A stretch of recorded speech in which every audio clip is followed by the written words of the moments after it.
एक बार की बात है, एक गांव में मीरा नाम की लड़की रहती थी। उसके माता पिता ने उसकी शादी अच्छे घर में की थी। वो अपने पति के साथ बहुत खुश रहती थी। वो माँ बनने वाली थी। मीरा का पति मीरा से बहुत प्यार करता था। मीरा जो अपने पति से मांगती उसका पति ले आता था। मीरा बहुत ही गुस्से वाली लड़की थी।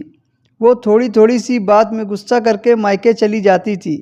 मीरा का पति उसे मना कर घर ले आता था। मीरा का अब तो ये रोज का हो गया था। वो किसी न किसी बात पर झगड़ा करती और जिद करके अपना काम निकाल लेती थी। एक बार मीरा के पति को बिजनेस में बहुत घाटा हो जाता है और वह कर्ज में डूब गया था। फिर भी घर में कुछ न कहता। मीरा के पेट में 9वें महीने का बच्चा था। उसकी डिलीवरी होने ही वाली थी। फिर भी मीरा का पति मीरा के लिए वो सारा सामान लेकर आता था, क्योंकि इस समय उसके पेट में 9वें महीने का बच्चा पेट में पल रहा था। वैसे भी बात बच्चे की नहीं थी। मीरा का पति वैसे भी मीरा से बहुत प्यार करता था। मीरा भी जानती थी कि मेरे पति की स्थिति सही नहीं है। वो जानबूझकर भी अनजान बन जाती है। वो थोड़े थोड़े बाद में बहस करने लगती है।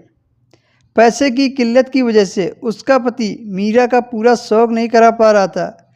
इसी बात को लेकर मीरा घर में झगड़ा करने लगती है और मायके जाने की धमकी देने लगती है और अगले दिन वो मायके चली भी जाती है। इस बार मीरा के पति ने भी सोच लिया था कि चलो ठीक है, वहाँ कम से कम मेरे बच्चे का पालन पोषण कुछ दिन अच्छे से तो हो जाएगा। उसके बाद यहाँ ठीक होते ही मैं उसको अपने घर ले आऊँगा।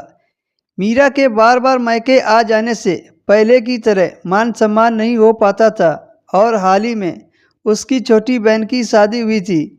इस वजह से सब लोग छोटी बहन का ही मान सम्मान अच्छे से कर रहे थे। मीरा को पहले की तरह मान सम्मान न मिलने की वजह से उसको थोड़ा बुरा भी लगता है, लेकिन वो किसी को कुछ नहीं कहती है। वो अपने पति को याद करती रहती है।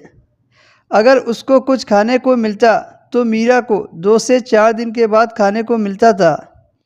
वो सोचती है मेरे पति को तो कहना भी नहीं पड़ता था और वो सामान लाकर रख देते थे और यहाँ पर तो कोई पूछने वाला ही नहीं है, और कहती भी हूँ तो भी कोई नहीं लाता है। शादी के पहले जितना भाई माँ बाप के बातों का बुरा नहीं लगता, वो शादी के बाद लगने लगता है। मीरा के मायके वालों को पता था कि मीरा का पति अभी भी बेरोजगार है। वो कर्ज में डूबा है। मीरा का बार बार मायके आना मीरा का पति उससे प्यार कम करने लगता है। 9 महीने पूरे होने के बाद मीरा का एक बच्चा हुआ। उसका बच्चा बड़े ऑपरेशन से हुआ था और काफ़ी पैसा भी खर्च हुआ। ये सब देखकर मीरा की भाभी कुछ परेशान रहने लगती है। भाभी अब नहीं चाहती थी कि मीरा यहाँ रहे। वैसे भी मीरा पहले अकेली थी और अब बच्चा भी हो गया था।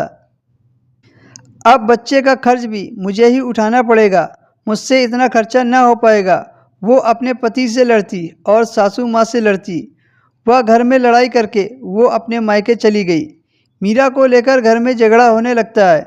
मीरा की माँ मीरा से कहती है, देख बेटी, यहाँ तेरी वजह से झगड़े हो रहे हैं। बहू भी मायके चली गई है। तेरे पापा और मैं बेटे के पैसे से ही घर का खर्च चलता है और तुझे कोई कितना दिन तक खिलाता रहेगा।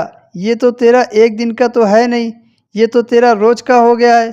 अपने पति से झगड़ा करके यहाँ पर आ जाती है।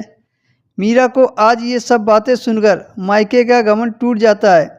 वह जान गई थी कि ससुराल में कितना भी झगड़ा हो, कितना भी मनमुटाव हो, एक औरत को अपने पति का घर छोड़कर मायके नहीं जाना चाहिए। पति से ही मायका है, नहीं तो मायके वाले ही अपने नहीं हैं। इस कहानी से हमें यह सीख मिलती है, अपने ससुराल में रहें, जैसा भी हो, रूखी सूखी रोटी खाएं, लेकिन मायके का घमंड मत करें। दोस्तों, कहानी पसंद आई हो तो वीडियो को लाइक कर दें, शेयर कर दें और हमारे चैनल को सब्सक्राइब कर लें।